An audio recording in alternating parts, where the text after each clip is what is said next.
Bem-vindo ao canal História Vermelha. A América Latina não nasceu pobre, ela nasceu rica, rica o suficiente para mudar o destino do mundo.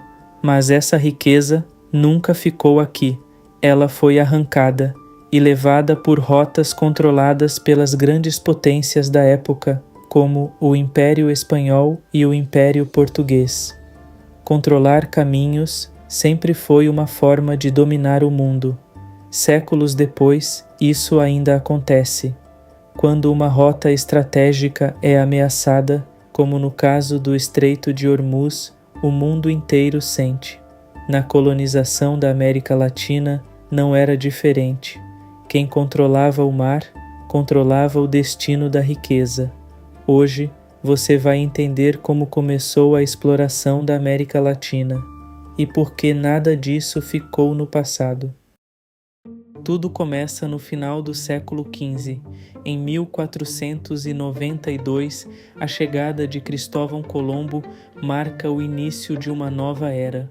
Para os europeus, era a descoberta de um novo mundo, mas para os povos que já viviam aqui, era o começo de uma ruptura. Pouco depois, vieram os conquistadores, homens enviados pelo Império Espanhol, movidos pela busca por ouro, prata e poder. Civilizações inteiras foram dominadas, como o Império Azteca e o Império Inca. A lógica era simples e brutal: extrair o máximo no menor tempo possível.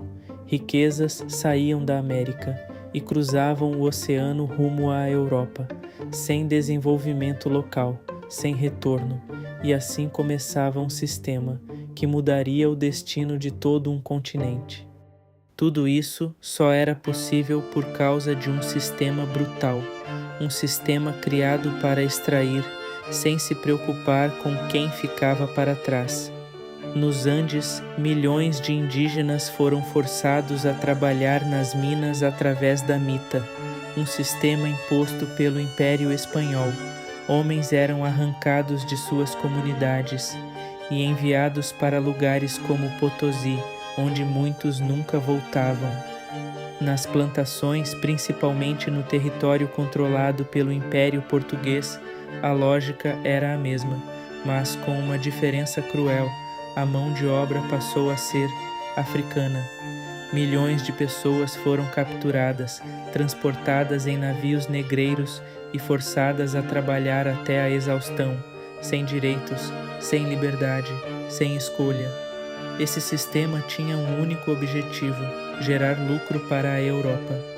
Enquanto isso, aqui, se formava uma sociedade profundamente desigual. No topo, europeus e seus descendentes, abaixo, mestiços, e na base, indígenas e africanos escravizados. Essa estrutura não era um acidente, ela foi planejada e seus efeitos continuam até hoje. Com o passar do tempo, uma nova classe começou a crescer na América Latina e ela mudaria tudo. Eram os filhos de europeus, nascidos aqui, conhecidos como crioulos. Mesmo ricos, mesmo poderosos, eles não tinham o mesmo status que os nascidos na Europa. Os cargos mais altos ainda pertenciam aos enviados da coroa. Isso começou a gerar algo perigoso: insatisfação. A América produzia riqueza, mas não decidia seu próprio destino. Tudo era controlado de fora: leis, impostos, comércio. E essa pressão só aumentava, porque, ao mesmo tempo, novas ideias começavam a circular, ideias de liberdade, de autonomia, de ruptura, inspiradas por eventos como a Revolução Americana e a Revolução Francesa. De repente, a pergunta começou a surgir: por que obedecer? Mas havia um problema: mesmo querendo independência, essas elites não queriam mudar tudo. Elas queriam tirar o poder da Europa, mas manter o controle aqui. Ou seja, a luta que estava começando não era exatamente por igualdade, era por poder. No início do século XIX, a ruptura finalmente aconteceu. as colônias começaram a se tornar países independentes. Líderes como Simão Bolívar e José de San Martín conduziram revoluções pelo continente, e no Brasil, a independência veio com Dom Pedro I. Os laços com a Europa foram quebrados, mas o sistema nem tanto. A estrutura de poder permaneceu.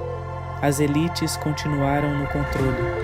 A desigualdade continuou profunda e a exploração apenas mudou de forma. A economia seguiu dependente da exportação de matérias-primas, o poder concentrado nas mesmas mãos, e grande parte da população continuou sem acesso a direitos básicos, ou seja, a independência trouxe liberdade política, mas não trouxe justiça social. E é por isso que até hoje muitos dos problemas da América Latina não são coincidência, são herança de um sistema que começou lá atrás, na exploração, na desigualdade e no controle de poucos sobre muitos. Essa história não acabou, ela só mudou de forma.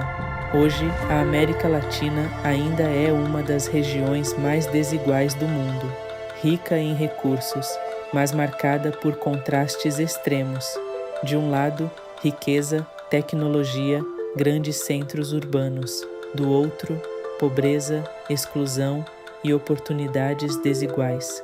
A lógica continua parecida: exportar matéria-prima, depender de mercados externos e concentrar renda em poucos grupos.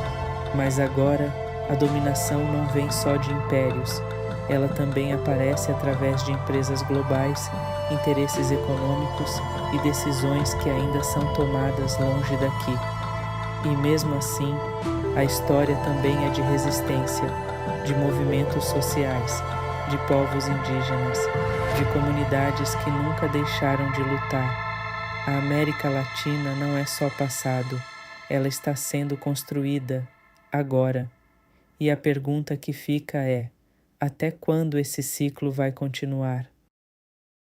A história da América Latina não ficou no passado, ela continua acontecendo todos os dias, e quanto mais a gente entende isso, mais claro fica o mundo ao nosso redor.